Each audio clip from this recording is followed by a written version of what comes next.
दोनों मार्शल राजाओं ने बाई शियाओलोंग को जवाब दिया, रुको, जब तक वह बदमाश गौताओ को फोन नहीं करता तब तक हम बात करेंगे। उस बच्चे को गौताओ सुबह से रात तक दौड़ाता रहता है। गौताओ से बदला लेने का इंतजार कर रहे हो? हाँ। युनयान ने कहा, कोई बात नहीं, उन पर मेरा पैसा बकाया है, इसके अलावा वे बस इतना ही कर सकते हैं। दरअसल मैं उम्मीद कर रही हूं कि वे अपना कर्ज चुकाकर जल्दी चले जाएं। उन्हें रोज यहां खाते देखना अब बहुत थका देने वाला हो गया है। लिंग शुआंग दंग रह गया। वह दो योद्धा राजाओं के साथ इतनी बेरुखी से पेश आ सकती है? आखिर उसकी असली ताकत क्या है? युनयान ने कहा, सब लोग बैठ जाए। ज़ियाओलोंग, चाय डालो। ज़ियाओलोंग, चाय परोसो। ये किंग्स माउंटेन के नंबर 1 स्पिरिट स्प्रिंग वाटर से बनी चाय है, बिल्कुल उच्च गुणवत्ता की। पहला बर्तन मुफ्त है, मेनू दीवार पर है, अपनी पसंद का चुन लो, हम सब कुछ ताज़ा बनाते हैं। युनयान ने घोषणा की।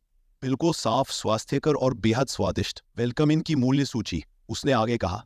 बड़े स्टीम्ड बन, हर एक के लिए एक मध्यम श्रेणी का स्पिरिट स्टोन, एक कटोरी सादा दलिया, एक मध्यम श्रेणी का स्पिरिट स्टोन, एक कटोरी सादा चावल, 2 मध्यम श्रेणी के स्पिरिट स्टोन, तले हुए अंडों की एक सर्विंग, 2 मध्यम श्रेणी के स्पिरिट स्टोन, साग और मशरूम के साथ अंडे के नूडल्स का एक कटोरा, 4 मध्यम श्रेणी के स्पिरिट स्टोन, चिकन नूडल्स का एक कटोरा, 6 मध्यम श्रेणी के स्पिरिट स्टोन, मशरूम के साथ तले हुए चिकन के 3 टुकड़े। लेंग शुआंग ने गुस्से से मेज पर जोर से पटक दिया, क्या तुम मुझे बेवकूफ समझते हो? एक मध्यम श्रेणी के स्पिरिट स्टोन के लिए एक रोटी? तुमने दान जरूर गलत बताए होंगे। बाजार में एक कट्टी चावल की कीमत एक घटिया स्पिरिट स्टोन है। क्या यह एक रोटी 100 कट्टी चावल के बराबर है? क्या ये स्पिरिट स्टोन से बनी है? कालाबाजारी की भी अपनी सीमा होती है। बाई शियाओलोंग हंसा। बहन, जरा संभल कर। यहाँ की मेज और कुर्सियां मजबूत है, लेकिन बर्तन और कटोरे बाजार से लाए गए हैं। अगर आप इन्हें तोड़ेंगे तो मुझे इन्हें बदलना पड़ेगा, और ये एक झंझट है। इसके अलावा किंग्स माउंटेन की किसी भी चीज को मत छुओ, ये वापस लड़ेगा। तुम जानबूझकर कुछ तोड़ने की कोशिश नहीं कर रही थी, इसलिए प्रतिक्रिया कम ही हुई। लिंग शुआंग ने कांपते हुए उसका हाथ थाम लिया। उच्च स्तरीय मार्शल जनरल हूं, और मेरी हथेली के वार से इस मेज पर खरोच तक नहीं आई, लेकिन मेरे हाथ में बहुत दर्द हो रहा है। कितना अजीब है, ये लकड़ी एक मार्शल जनरल के हमले को भी झेल सकती है। इसे खाने के लिए इस्तेमाल करना कितना बेकार है। पहाड़ के दरवाजे पर एक प्रतिबंधात्मक संरचना है, द्वारपाल और सफाई कर्मी के रूप में मार्शल जनरल। ये राजा का पहाड़ वाकई अजीब है। बाई शियाओलोंग ने अपनी बिक्री की बात जारी रखी। और तो और, वेलकम इन का खाना हर स्पिरिट स्टोन के लायक है। अगर आपको मेरी बात पर यकीन नहीं है तो इसे जरूर आजमाएं। लेंग शुआंग ने घोषणा की। ठीक है, 10 बन, 4 कटोरी चावल, 4 अंडे, 4 कटोरी चिकन नूडल्स। पहले इन्हें बाहर लाओ। क्या मुझे डर है कि मैं पैसे नहीं दे पाऊंगा? मानो। ठीक है, बाई शियाओलोंग ने घोषणा की। अब वेलकम इनके मुख्य रसोइये नालन युनयान आपके सामने है, जो हमारे सम्मानित किंग्स माउंटेन मेहमानों के लिए सब कुछ ताज़ा तैयार करेंगे। दोनों बुजुर्गों ने देखा और कहा, मिस युनयान, आपके हुनर और भी निखर रहे हैं। अगर ये किंग्स माउंटेन की कोई गुप्त तकनीक ना होती तो मैं इसे जरूर सीखना चाहता। कितने अफसोस की बात है। उसका हाथ उठाना, उसका हर कदम स्वर्ग और पृथ्वी के सिद्धांतों का प्रतीक है। लेकिन आटा गूंथने के लिए ऐसी तकनीक का इस्तेमाल कौन समझ सकता है? इसका कोई मतलब नहीं। कितनी ईर्ष्यालु बात है। स्पिरिट राइस फ्लोर का इस्तेमाल किंग्स माउंटेन के नंबर 1 स्पिरिट स्प्रिंग वाटर के साथ, और अनोखी ताई ची तकनीक ऐसे नूडल्स बनाती है जो चबाने में आसान और स्वादिष्ट दोनों होते हैं, जो स्पिरिट राइस और स्पिरिट वाटर के स्वाद को पूरी तरह से उभारते हैं। बिल्कुल सही। ताई ची से द्वैत पैदा होता है, द्वैत से 4 प्रतीक पैदा होते हैं। लेंग शुआंग ने मन ही मन सोचा, अविश्वसनीय। हालांकि वह सिर्फ एक लेवल 1 मार्शल मास्टर है, फिर भी इस तकनीक के कुछ दिलचस्प पहलू है।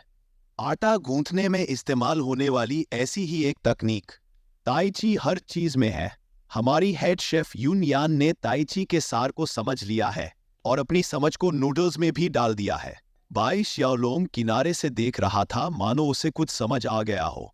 वह खड़ा हुआ और बोला, ताई ची से बंस बना रहा हूं। इस नाजुक पल में वह जिद्दी बच्चा फिर से मौत को दावत दे रहा था। बाई शियाओलोंग हाथ में किताब लिए आत्मविश्वास से बताते हुए कहने लगा, यह है ताई ची बन बनाने की तकनीक, वाकई लाजवाब। रसोई के अंदर एक वेट्रेस खड़ी थी। उसका चेहरा गंभीर था, आंखें गुस्से से धधक रही थी, बकबक कर रहे बाई शियाओलोंग पर। क्या वो पागल है? उसने सोचा। फेंक दिया। क्या बकवास कर रही हो? बाई शियाओलोंग दर्द से चीखा। उसका सिर एक तरफ झुक गया। लेंग शुआंग ये देखकर गुस्से से आग बबूला हो गया। उसका चेहरा काला पड़ गया। उसका पूरा शरीर मुश्किल से दबाए गए गुस्से से कांप रहा था। बाहें कसकर एक दूसरे से लिपटी हुई, उसकी उंगलियां चटक रही थी। मैं एक सफलता के बहुत करीब थी। वह मन ही मन गुस्से से भर गई। और ये आत्मघाती बेवकूफ, जैसा मालिक वैसा माथत। मैं सचमुच उसे मारना चाहती हूँ। इस बीच घायल बाई शाओलोंग ने अपने सिर पर तेजी से सूज रही गांठ को एक हाथ से थाम लिया, जबकि दूसरा अभी भी अपनी रोजमर्रा की रसोई की किताब पकड़े हुए था। वह सिसक रहा था, उसका पूरा शरीर कांप रहा था। उसके चेहरे पर आंसू और नाक बह रही थी। उसकी आवाज घुटन और कांप रही थी। रसोई की किताब, उसमें लिखा था, खाना बनाते समय प्रेम गीत गाओ ताकि स्वाद बढ़ा सको। वह बुदबुदाया। नाला न्यूनयान ने उसे घूरा, आरोप लगाते हुए उंगली उठाई। क्या तुम्हें पता ही नहीं कि तुम्हारा गायन कितना घटिया है? उसने पूछा। मुझे परवाह नहीं कि इसमें क्या लिखा है। जब मैं खाना बना रही हूं तो तुम्हें अपने घटिया गाने नहीं गाने हैं। बाई शाओलोंग चूक गया।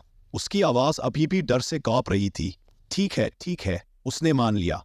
तुम हेड शेफ हो, तुम बॉस हो। शियोंग सान आराम से चाय की चुस्कियां लेते हुए बोला। बिल्कुल नहीं, उसने कहा। गाने से वाकई स्वाद बढ़ता है। कोई और गाना, उसने मन ही मन सोचा। ये चाय बिल्कुल स्पिरिट स्प्रिंग वाटर से बनी है, बिल्कुल वैसा ही स्वाद जैसा महान राजा सू ने हमें दिया था। कितना शानदार। बाई शाओलोंग हाथ में किताब लिए उत्साह से घूम गया। जरूर, और भी बहुत कुछ, उसने शियोंग सान से चहकते हुए कहा।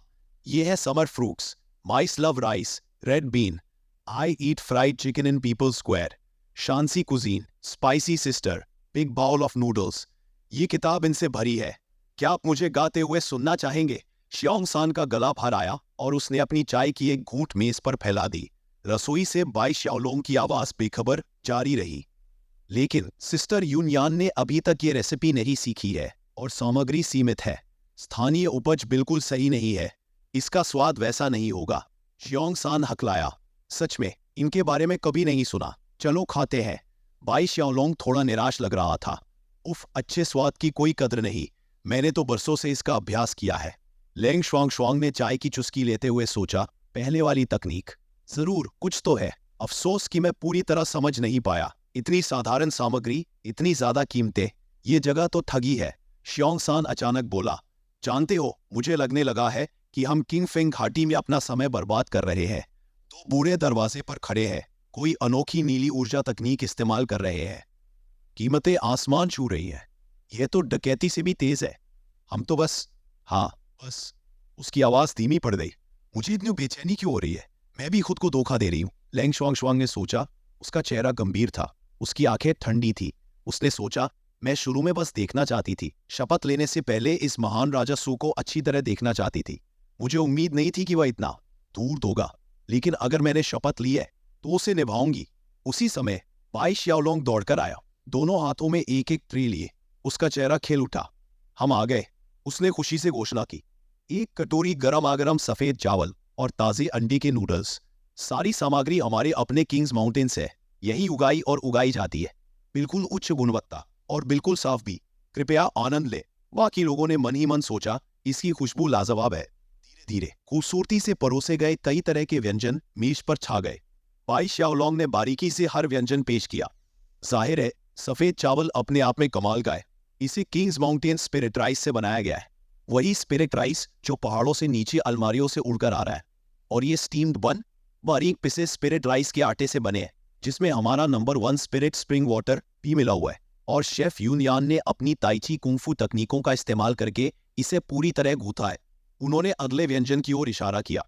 इस तले हुए अंडे वाले व्यंजन में इस्तेमाल किए गए अंडे खुले में पाले गए मुर्गियों के हैं। हालांकि, उन्होंने आंख मारते हुए कहा, उनके भोजन में भरपूर मात्रा में spirit rice, spirit spring water और यहां तक कि काफी मात्रा में स्पिरिट राइस भूसी भी शामिल है। इसका स्वाद जाहिर है लाजवाब है। वह आगे बढ़े। ये chicken noodle soup spirit rice noodles और खुले में पाले गए चिकन से बनाया गया है। इसका स्वाद भी लाजवाब है। और आपको बता दूं कि शोरबा भी शुद्ध स्पिरिट झरने के पानी से ही बनाया जाता है। वह रुका, उसकी आवाज में एक हल्का सा माफी मांगने वाला स्वर आया। फिलहाल हमारे पहाड़ी संसाधन थोड़े सीमित है। हमारे पास बस कुछ मुर्गियां हैं। कृपया हमें सहन करें। उसने अपनी बात जोर से पूरी की। पोक चॉय और मशरूम कुछ खास नहीं है, लेकिन वे किंग्स माउंटेन की औषधीय जड़ी बूटियों के ठीक बगल में उगाए जाते हैं। लेंग शुआंग ने चादर पर नजर डाली और सोचा, क्या वह सच कह रहा है या सिर्फ शेख ही बगा रहा है? आत्मा के झरने का पानी। यही तो महान राजा सू और शियोंगसान पहले पी रहे थे। ये इक्वान संप्रदाय की मोहक धूप का प्रतिकार कर सकता है, इसलिए ये असाधारण ही होगा। लेकिन असाधारण का मतलब जरूरी नहीं कि स्वादिष्ट हो। हालांकि इसकी खुशबू तो खुशबूदार है। लेंग शुआंग शुआंग ने एक भाप से पका हुआ बन उठाया और सोचा, ये बन बड़ा और फूला हुआ है, पर है तो बस एक बन। इसकी कीमत एक मध्यम दर्जे के स्पिरिट स्टोन से ऐसे हो सकती है। एक मध्यम दर्जे के स्पिरिट स्टोन से 100 पाउंड आटा खरीदा जा सकता है, जो अनगिनत बन बनाने के लिए काफी है। लेंग शुआंग शुआंग ने बन को अपने होठों तक उठाया। इसे आजमा कर तो देखो, वो बुदबुदाई। उसने एक निवाला खाया। अचानक लेंग शुआंग शुआंग की आंखें आश्चर्य से चौड़ी हो गईं। उसके मन में हजारों सवालिया निशान ऊपर आए। ऐसा लगा जैसे वह किसी समाधि में चली गई हो, अतीत में वापस चली गई हो। दूंजो के एक चट्टानी पहाड़ पर, जिसे आइस लोटस सेक्रेट सेक के नाम से जाना जाता है, एक आवाज गूंजी, शुआंग शुआंग, लो, ये लो, इसे खा लो। एक बचकानी आवाज ने जवाब दिया, ये क्या है? ये कमल के फूल जैसा दिखता है, क्या ये अच्छा है गुरुजी? शुआंग शुआंग, इसे आजमा कर देखो। लेंग शुआंग शुआंग को अपना बचपन याद आ गया। उसके चेहरे पर आनंद की एक झलक फैल गई। हम बहुत स्वादिष्ट, उसने मुंह भरकर कहा। शुक्रिया मास्टर। शुआंग शुआंग, मुझे खुशी है कि तुम्हें यह पसंद आया। उसके बगल में एक दयालु चेहरे वाली महिला खड़ी थी, जिसके बाल चांदी जैसे थे और उसका चेहरा समय के साथ चमक रहा था। वो आइस लोटस सीक्रेट सेक्ट की ग्रैंड एल्डर थी। छोटी बच्ची के सिर पर हाथ फेरते हुए उसके होठों पर एक कोमल मुस्कान आ गई। शुआंग शुआंग, तुम्हें जल्दी बड़ा होना चाहिए और लगन से साधना करनी चाहिए। छोटी बच्ची ने प्रसन्नता पूर्वक उत्तर दिया, हाँ हाँ गुरुजी। उस समय लेंग शुआंग शुआंग अभी भी एक बच्ची थी। नदी के किनारे एक खुले मैदान में अभ्यास कर रही थी। दो आदमी पुल पर खड़े होकर उस दृश्य को देख रहे थे। नीचे उतरते हुए एक ने कहा, क्या तुमने सुना? ग्रैंड एल्डर ने उसे आइस लोटस पवित्र संप्रदाय के संप्रदाय प्रमुख की मुहर खाने को दी। दूसरे ने उत्तर दिया, सचमुच? क्या ये सच है? कितनी कीमती चीज, एक आदमी फुसफुसाया। ग्रैंड एल्डर शुआंग शुआंग पर शब्दों से परे मोहित है। क्या ये सोचना कि वह बस इसे दे देंगी? पास में टहल रहे लेंग शुआंग शुआंग ने ऊपर पुल से उनकी धीमी बातचीत सुन ली। मुद्दा यह है, पहले आदमी ने जारी रखा, ग्रैंड एल्डर पहले से ही एक उच्च स्तरीय मार्शल संप्रदाय प्रमुख है। आइस लोटस के साथ उनके पास मार्शल लॉर्ड बनने का मौका होगा, जिससे उनकी जिंदगी में और 60 साल जुड़ जाएंगे। लेकिन वह रुक गया। लेकिन क्या? दूसरे ने पूछा। यह सच है? पहले आदमी ने धीमी आवाज में जवाब दिया। बर्फ का कमल 100 साल में एक बार ही खिलता है। अगर आप कोई उच्च स्तरीय मार्शल आर्टिस्ट नहीं है जिसने पवित्र महल में महत्वपूर्ण योगदान दिया हो, तो आपको इसके लिए चुना भी नहीं जाएगा। बर्फ का कमल हकदार तो उसका था, दूसरे आदमी ने सोचा, लेकिन अपनी जिंदगी बढ़ाने के लिए इसका इस्तेमाल करने के बजाय उसने अपनी प्रतिभा निखारने के लिए इसे शुआंग शुआंग को दिया था। पहले व्यक्ति ने सिर हिलाते हुए कहा, ऐसा कृत्य मानो उसने पहले ही हार मान ली हो। उसका प्राण तत्व क्षीण हो गया है। अगर वह जल्दी ही स्वर्गारोहण नहीं करती। दूसरे व्यक्ति ने गंभीरता से कहा, मुझे डर है कि महापुरुष ज्यादा दिन नहीं दिखेंगे। तुम झूठ बोल रही हो। लेंग शुआंग शुआंग आंखों में आंसू भरकर चिल्लाई, मालिक मरेंगे नहीं। वह रोती हुई अपने मालिक की ओर दौड़ी, जो शांति से बैठकर पढ़ रहे थे। अचानक हुए विस्फोट से चौंककर महापुरुष ने असमंजस में ऊपर देखा तो युवा लेंग शुआंग शुआंग ने खुद को उसके पैरों पर गिरा दिया। गुरुजी, वह अपने पैरों से लिपटकर विलाप करने लगी। मैंने उन्हें सुना। उन्होंने कहा कि तुम मर जाओगे। उन्होंने कहा कि तुमने मुझे बर्फीला कमल दिया है, इसलिए तुम ऊपर नहीं चढ़ सकते। उन्होंने कहा कि तुम मर जाओगे। उसके चेहरे पर आंसू बह रहे थे और वह विनती कर रही थी, गुरुजी कृपया मत मरिए, शुआंग शुआंग के साथ ही रहिए प्लीज। वह सिसकते हुए बोली, हम मरे नहीं, हम हमेशा साथ रहे। बड़े बुजुर्ग ने उसके बालों को सहलाते हुए धीरे से मुस्कुराया। मूर्ख बच्ची, उसने उसे शांत किया। आखिरकार सभी मरते हैं और मैं सिर्फ इसलिए नहीं मरूंगी क्योंकि मैंने बर्फीला कमल नहीं खाया। इसमें चिंता की क्या बात है? लेकिन उन्होंने कहा था। लेंग शुआंग शुआंग ने जोर देकर कहा कि अगर कोई बर्फीला कमल खा ले तो वह मार्शल लॉर्ड तक पहुंच सकता है और अगले 60 साल तक जी सकता है। तुमने इसे अपने पास क्यों नहीं रख लिया? उनकी बकवास मत सुनो, उसके गुरु ने धीरे से जवाब दिया। मार्शल लॉर्ड तक पहुंचने के लिए सिर्फ एक सामग्री से ज्यादा की जरूरत होती है। बर्फीला कमल बेशकीमती है, हाँ, लेकिन मेरी प्रतिभा सीमित है। मेरे लिए एक बर्फीला कमल काफी नहीं होगा।